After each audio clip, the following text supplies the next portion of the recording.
welcome to my channel. I am Daniela. If you're like me 4 years ago, you want to start a YouTube channel so that you can record your adventures, show them to your friends, and start being creative. You're probably even excited about using the right side of your brain because you haven't had the opportunity to be creative in a really long time. You're really excited to learn how to storytell and to showcase everything that you're doing to your friends and family, which in my case are back in the US because I'm in New Zealand. And you've seen channels do it successfully. You've seen Ava Zubek pop out of nowhere, Expedition Drench pop out of nowhere, the Sailing Magic Carpet. All of these channels that have gone from 0 to 60,000, 100,000, a million subscribers really fast, and you think to yourself, why can't I do that, right? Why can't I start a channel and become successful and pay for my adventures? And let me just start with, I really like your confidence and I think you should totally keep that. Do not let anyone bring that down. You should totally retain that. So in this video, I'm gonna tell you the top 10 things that I think that you should know before you decide to start your YouTube channel. But I want you, as you watch this video, allow the possibility that by the time you get to the end of this, you're not gonna wanna start a YouTube channel, right? Don't go into this thinking I'm going to start it and I want to be aware. Because I think that you're setting yourself up for wasting a lot of your adventure, and there's no reason to do that. You're going on an adventure, you should enjoy it, right? So go into this video with an open heart that it might not be the thing for you. So let's get into it. I'm gonna start out with a really weird one, and that is to not follow the rules. You need to have the confidence to learn the rules, follow the rules, break the rules, and then create your own rules. Because YouTube and other social media platforms like Facebook or Instagram is about influencing, right? And as long as you're only following the rules of YouTube, you're not influencing anyone, you are being influenced. So at some point, once you've got a good grasp on the rules of YouTube, you need to start breaking those rules and creating your own rules. You start taking your entire life experiences, everything that you think, everything that you believe, and suddenly you're able to share that with the world and think, okay, everything that I share, I'm changing people in some way.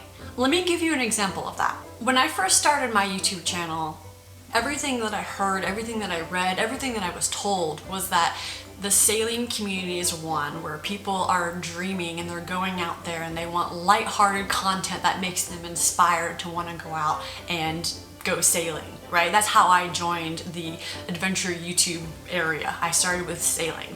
I did that, I followed everyone else, but my channel didn't stick out. There was nothing unique about it. I was one of a million channels and I was growing really slowly. But in the last month, I went through some huge changes. I no longer believe that my ideas are too big or that I'm too much. And I started to realize that I wanted to talk about those changes with my audience. I wanted to share what I was going through. And so I went over Christmas. I spent Christmas alone. There's a whole video about it if you want to watch it. And I made a content plan that was around how I wanted to influence the world. I thought about everything that I wanted to tell the world, and I focused in, I narrowed in, and I came back after Christmas and I launched my plan. We're at the end of January now, and in the last month, I have experienced over 800% increase in reach on Facebook, slightly under 800% increase on Instagram, and a 33% increase on YouTube. Those numbers are massive, and I 100% attribute to having a focused thing that I'm trying to influence on and having an influencer mindset and realizing that every single thing that I say on this platform is being watched by hundreds, thousands of people, and I'm impacting them in some way. And I'm taking a responsibility for that. You need to get clear about the purpose of your channel. What message do you have that it's important for the world to hear? What value do you have that you can offer people? What change do you want to see in people? But let's take surfing. Let's say that surfing is something that you absolutely love. And the more personal the topic is, the more it's gonna be fulfilling for you and the longer you're gonna be able to stick with it. So let's say surfing changed your life. It got you outdoors, it made you lose weight, or whatever reason it is that you love surfing. You want people to pick up surfing because of how big that change was for you. You hope that change can be as big for them. So if you're trying to inspire someone to take up surfing, right, what kind of information would they need? need.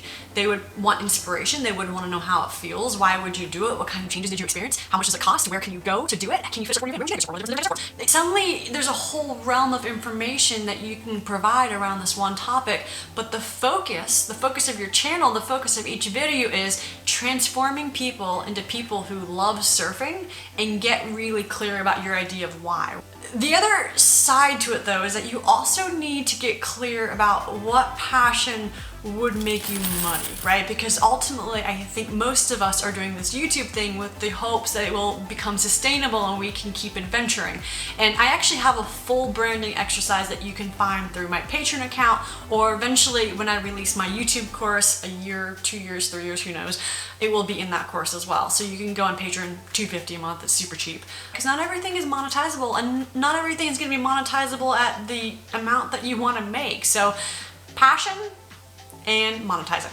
Point number 3. You've probably heard this one before, but I'm gonna say it again. Story is king.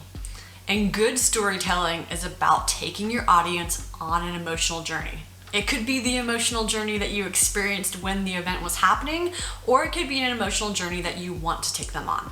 I'm gonna give you a quick crash course on all of the things that you should be thinking of when you're going through, but really you should do tons more research on editing. The first one is cut lengths, right? How long is a clip and what does it represent? And this is what I've learned through online film school. Anything that is less than 4 seconds, and the shorter is, the more this is going to apply, it's gonna be high energy. It's gonna be things like nervousness, anxiety, excitement, or being thrilled. 4 seconds or less. Anything between 4 to 6 seconds is going to be normal or average. Nothing special is going on. And anything that is more than 6 seconds, about 6 to 10 seconds, is going to be peaceful or thoughtful or boring. You probably don't want anything more than 30 seconds in a row with no cuts. So for example, if you talk to the camera for a minute, you probably want to start putting B-roll over that. Whether or not you think about it intentionally or unintentionally, you're still conveying an emotion. And if you decide to intentionally edit your footage to make an emotion, then you're gonna be a step up from everyone else. You're gonna be that much better of a storyteller. Number 4, in the YouTube world, you'll often hear that you need to be consistent. You'll need to be consistent, otherwise your channel will not grow.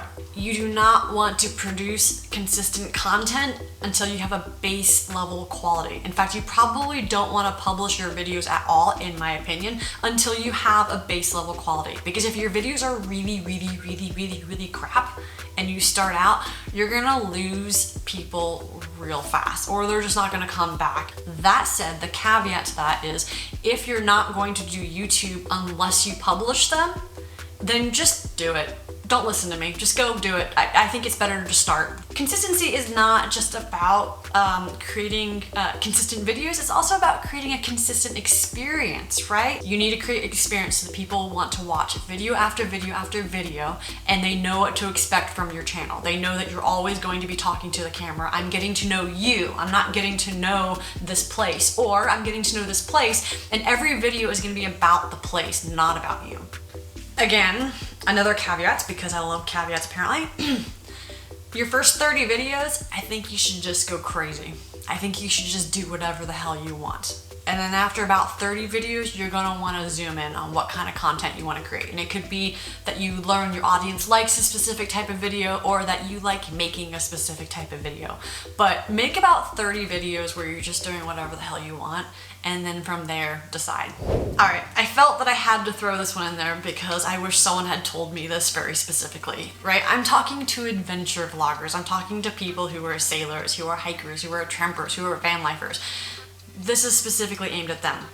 Firstly, get yourself a drone. It's gonna make such a difference because you're a traveler. What you're showing your audience is all of the cool places that you go, and a drone makes a huge difference. Get yourself a GoPro if you're gonna be near water or in water a lot. My GoPro footage makes such a huge difference. I love my GoPro. And it doesn't have to be a new one. None of this has to be new. We bought almost all of our camera equipment used, and I'm so glad we did because I'm not very good with electronics. So we'll just leave it at that. The third point is an external mic, right? External mic, your audio needs to be good. You could do a lav mic or something that attaches to your camera, but audio is super important and you'll hear this all the time as you start to get into this world a little more. And the last one is a phone. Get yourself a really good, high quality phone that takes really good photos and really, really, really good video. And do that instead of a big DSLR, because sometimes you'll be walking through a village or you'll be on your boat, and the only thing you can really do that's inconspicuous is pull out your phone. Get yourself a phone, forget the camera. This one kind of sucks. I'm really sorry. People will forget that you are human. You will be dehumanized. An example of this is couples, lots of sailing couples, travel couples will one day break up or they will have a child or something like that. And the audience forgets that you're a human oftentimes, and they can be very insensitive about their comments. They'll say things like, oh, you had a baby? Like, I hate watching channels with babies, it's ruining the world, or blah, blah, blah. And you'll get a lot of shitheads that are not nice. They're cruel. Let's be freaking honest. They're freaking cruel. And I believe that the best way to deal with that is to have lots of compassion for yourself, tons of compassion, and set hard boundaries. You're not a snowflake for setting boundaries. You don't have to look at those comments, and there are tools on YouTube to protect yourself. I have blocked words. I won't let anyone call me a narcissist, because people called me a narcissist for going sailing without my husband, as if I had to do everything with him. I don't have to hear people say that anymore. I just blocked that word. I don't need to hear you call me a narcissist. If you want to talk to me like a respectful adult, then I'll listen to your comments. But if you're gonna just call me names, well, F off. The other thing is you can have people, you can block people, and I do that right away. I have no tolerance. I've got no reason to come to my channel where I put my time and energy putting out stuff for free for the vast majority of people. I don't need to listen to people abusing me, and most of the time it's abuse. It's not kind, it's not respectful, it's not helpful criticism, it's just cruelty. And the third thing that you can do is you can actually set standards on YouTube. This is a new feature. You can set standards for people that they have to agree to before they comment on your videos. And I'm just testing this, we'll see how it goes. But I guess my theory is that people will maybe think twice about putting shitty comments out there. But yeah, don't allow yourself to be disrespected. You're not a snowflake for setting boundaries. Boundaries are healthy. Set boundaries and protect your mental health, because creativity takes it out of you. It really does. It's an exhausting thing to do. I'm gonna go pee real quick. I drink water to keep talking, and then water goes through your body, and then it goes. Okay, I'm back. Can I just say that this kind of video where you're just talking to a camera and talking is exhausting? And I recently learned that Miley Cyrus lost her voice. If anyone knows who she is, she's got this weird, not weird, but it's like you can see that there's damage. She lost her voice from talking too much, which I just think is absolutely amazing. Number 7, you have to be comfortable with being authentic. And this is one of those ones where you want to get really, really honest with yourself if authenticity is something that you are good at. Or do you think you can get good at that? Because if you're a person who's like kind of closed up, you don't really enjoy telling people about your life, well, it's not really going to change on YouTube. That's still who you are. And people bond with people on YouTube, right? Your personality is your brand in most cases. For most people that I'm talking to right now, you are the brand. And so if you're not willing to open up, you become a generalist, right? And a lot of people think that, well, okay, I'm a generalist, I can appeal to more people, but YouTube's too competitive for that. The only way to grow at this point is to niche down. People need to see your personality and to bond with that. But in order to niche down, you have to be able to make it clear your opinions on things. It doesn't have to be political. For example, I will never talk about my political beliefs, but I will talk about mental health. And I've taken a strong stance on something. So people know what's important to me, and you have to get comfortable with that. It's just, you have to. All right, something that people don't realize about YouTube is that you have to be constantly learning. And I'm not just talking about learning and growing and learning new things. Sometimes you have to learn something like thumbnails and titles and then you have to make a couple of videos, and then you make you learn thumbnails and titles again, and then you make a couple of videos, and then you learn thumbnails and titles again, and you're constantly relearning the same thing over and over and over again until you've got that really high click-through rate that's gonna make your channel explode. And the reason this happens is because for most of us, we're learning all of this YouTube stuff, filming, photography, how to edit, how to run a business, how to engage on social media. We're learning all of that from scratch. So when you first start learning all that information, it's all getting crowded out, and your brain's like, okay, well, this is important, this is important, this is important, we're gonna throw all that out. If your channel's not doing well, then keep learning the things you've already learned over and over and over again. And I'll give you an example of that. My click-through rate on my channel used to be around 3%, and then recently I went back and then I increased it to 4.5%, and now my click-through rate is around 6%. And that's because I've gone back and relearned about thumbnails and titles again and again and again. And now I'm at a point where I'm like, oh, it's not just about the thumbnail and the title. You have to set the thumbnail and the title before you start filming, and you have to make your whole intro designed around your thumbnail and title. It's so much more complex than I ever realized. And now you've got that little tip, but you're gonna wanna go back and do that for everything. And you're gonna wanna learn how to run a business. And that takes me to my next point. At some point in time, everyone goes through this. You're going to have to decide if you are going to continue YouTube as a fun thing, like a hobby, or like a business. Because how you operate is gonna be different. My experience was that I was like, okay, I'm gonna make a video every single week. It's gonna be really high quality. I'm going to engage on my social media.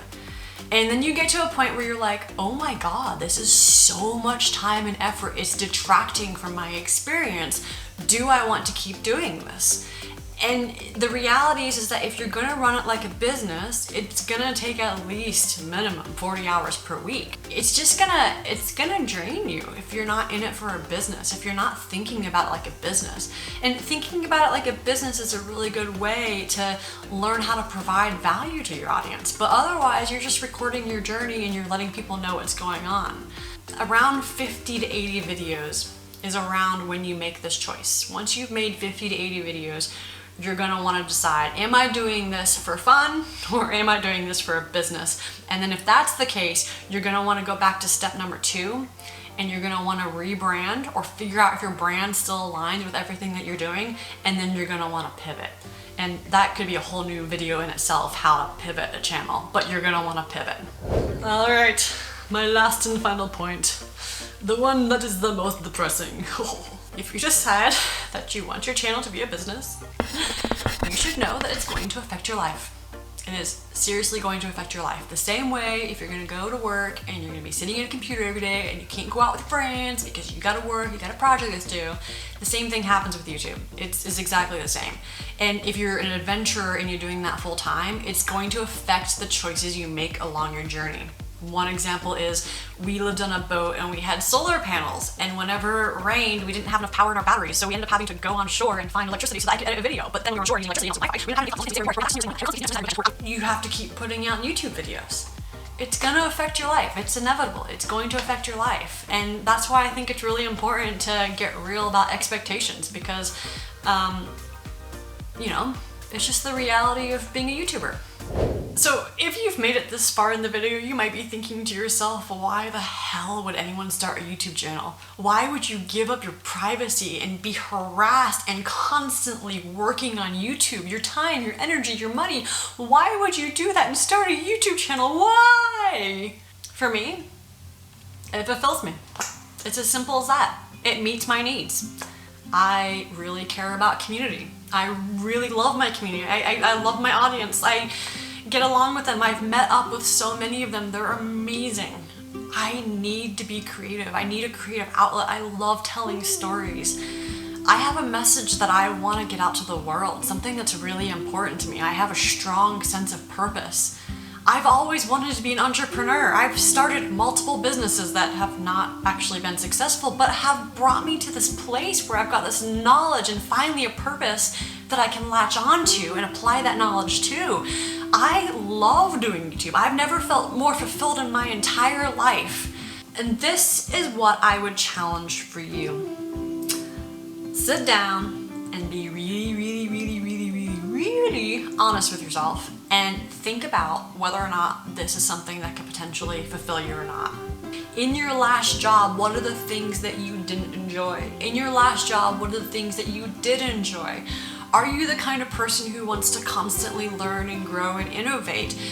And I think probably the most important thing is, do you have something important that you can say to the world? Is there some kind of important message that you could convey? Is there something that you can get in touch with? Some experience that you've had that you think will make the world a better place? Because in the end, I think that getting realistic about what would actually fulfill you and whether or not you have a purpose that you can share with the world is a great way to either save yourself time and energy so that you can actually enjoy your adventure, or it sets you up for success because now you have realistic expectations. If you've watched all of this and you're not deterred and you still want to start your adventure YouTube channel, well, then consider becoming a patron, because I share everything that I know with my patrons. I share my learnings and I share my experiments and my growth stats and all of the course materials that I'm making for the course that I might eventually release. Go join Patreon, and remember that we all deserve to live the best version of our life. So honor what your best version is by being honest with yourself.